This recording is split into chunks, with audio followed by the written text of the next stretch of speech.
तुम मुझे खून दो, मैं तुम्हें आज़ादी दूंगा। इस क्रांतिकारी नारे के पीछे एक महान इंसान की कहानी छुपी है। मैं बात कर रहा हूँ नेताजी सुभाष चंद्र बोस जी की, जिन्होंने हमारे देश को इंडिपेंडेंस करने के लिए न जाने कितने काम करे हैं, मगर उनकी कहानी आज भी इतिहास के कई पन्नों में छुपकर रह गई है। तो आज उनकी 125th बर्थ एनिवर्सरी पर हम जानेंगे कि कैसे उन्होंने हमारे देश को आज़ाद करने के लिए कई बलिदान दिए।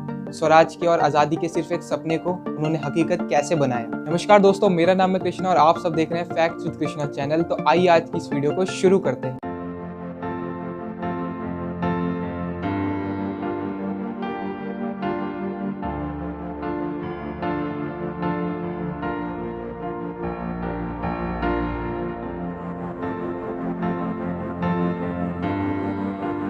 दोस्तों, कहानी शुरू होती है 23 जनवरी 1897 से, जब ओडिशा के कटक गांव में एक बंगाली फैमिली में सुभाष चंद्र बोस जी का जन्म हुआ।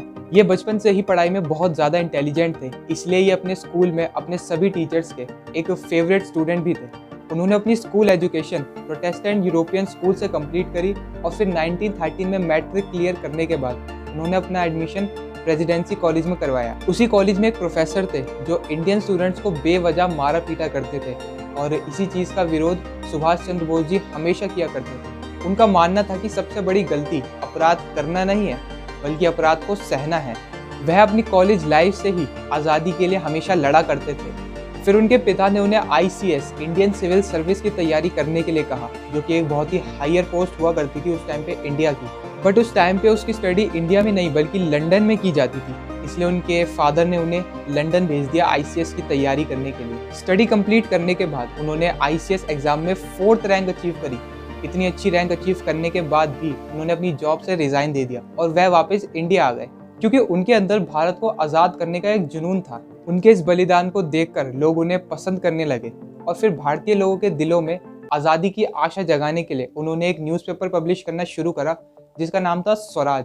उनकी इस देशभक्ति को देखकर उस टाइम के एक महान नेता चित्तरंजन दास जी ने उन्हें सपोर्ट करना शुरू करा और उनके काम को देखकर भारतीय लोगों ने उन्हें ऑल इंडिया यूथ कांग्रेस का प्रेसिडेंट चुन लिया। उन्होंने आज़ादी के नारे लगाने शुरू करे, मगर एक दिन उन्हें आज़ादी के भाषण देने के अपराध में ब्रिटिश गवर्नमेंट ने जेल में भेज दिया। 1927 में जेल से बाहर आने के बाद वह नेहरू जी के साथ फिर आज़ादी के लिए लड़ने लगे। 1930 में सुभाष चंद्र जी यूरोप गए, क्योंकि ये ग्लोबल अलायंस बिल्ड करना चाहते थे। फिर इंडिया वापस आने के बाद इन्हें कांग्रेस पार्टी का प्रेसिडेंट भी चुन लिया गया था। बट जहाँ गांधी जी अहिंसा के मार्ग पर चलते थे और सुभाष चंद्र जी का मानना था कि आज़ादी की लड़ाई सिर्फ अहिंसा से नहीं जीती जा सकती, और जब उन्हें पता चला कि गांधी जी उनके इस विचार को पसंद नहीं करते, तब उन्होंने कांग्रेस पार्टी से भी रिजाइन दे दिया था। उन्हें 12 बार जेल भेजा गया और एक दिन जब वे बाहर निकले तब उनके पीछे CID तक भी लगा दी गई थी। पर 1941 में एक दिन वे अपने एक दोस्त की मदद से CID की नज़रों से भी बच निकलते हैं। दोस्तों, वो टाइम वर्ल्ड वॉर सेकंड का था, जिसमें 2 तरीके की लड़ाइयाँ हो रही थी। एक एक्सिस अलायंस था, जिसमें जर्मनी, इटली और जापान जैसी कंट्रियाँ थी, और एक एलाइड पावर था, जिसमें फ्रांस, पोलैंड, USA, इंग्लैंड और सोवियत यूनियन जैसी कंट्रियाँ थी। तो इंडिया की लड़ाई ब्रिटेन से थी और ब्रिटेन एक एलाइड पावर कंट्री थी। तो सुभाष चंद्र जी ने ये सोचा कि क्यों ना मैं किसी एक्सिस अलायंस कंट्री से सपोर्ट ले लूँ। तब वह जर्मनी जाते हैं और वहाँ पर हिटलर को इन्फ्लुएंस कर लेते हैं। हिटलर कहते हैं कि वो इंडिया को सपोर्ट करेंगे, और हिटलर ने जो इंडियन सोल्जर्स अरेस्ट कर रखे थे वो सुभाष चंद्र बोस जी को वापस लौटा देते और उन सबको सबमरीन से सुमात्रा आइलैंड भेजते हैं और वहाँ से फ्लाइट के थ्रू उन्हें जापान भेज दिया जाता है। फिर इन्होंने जापान के PM को भी इन्फ्लुएंस कर लिया था, क्योंकि जापान भी ब्रिटिश का दुश्मन था, और वहाँ से इन्हें 45 इंडियन सोल्जर्स भी वापस मिलते हैं जो जापान ने अरेस्ट कर रखे थे। और फिर वहाँ से सुभाष चंद्र बोस जी आज़ाद हिंद फौज की स्थापना करते हैं, जिसे INA के नाम से भी जाना जाता है। धीरे धीरे आज़ाद हिंद फौज भी बढ़ती जा रही थी और कई लड़ाइयाँ भी जीत रही थी, क्योंकि जापान इंडिया को पूरी तरीके से सपोर्ट कर रहा था। पर 1945 में अमेरिका हिरोशिमा और नागासाकी पे एटम बॉम्ब गिरा देता है, जिसकी वजह से पूरा जापान हिल जाता है। जापान का काफ़ी हद तक नुकसान होता है, जिसकी वजह से वो इंडिया से अपना सपोर्ट वापस ले लेता है। तब सुभाष चंद्र बोस जी ने अपनी टीम को नॉर्थ ईस्ट से वापस बुला लिया, क्योंकि उन्हें पीछे से आर्म सपोर्ट मिलना बंद हो गया था।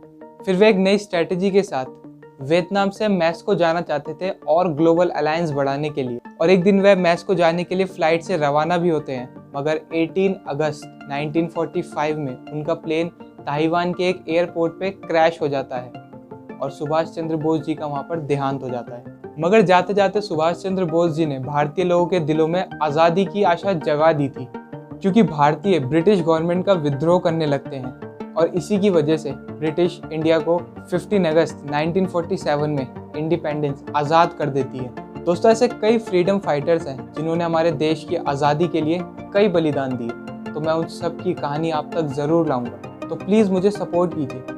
अगर आपको सुभाष चंद्र बोस जी के दिए गए कई बलिदानों के बारे में थोड़ी सी भी इन्फॉर्मेशन मिली हो तो प्लीज़ इस वीडियो को लाइक कर दीजिए, शेयर कर दीजिए अपने दोस्तों के साथ और कमेंट करके बताइए कि आपको ये वीडियो कैसी लगी। और अगर आप चैनल पर नए हैं तो प्लीज़ चैनल को सब्सक्राइब कर दीजिए, बेल आइकन कॉल पर सेलेक्ट कर देना ताकि मेरी नई वीडियो कोई भी आए तो आपको नोटिफिकेशन सबसे पहले मिले। Thanks for watching.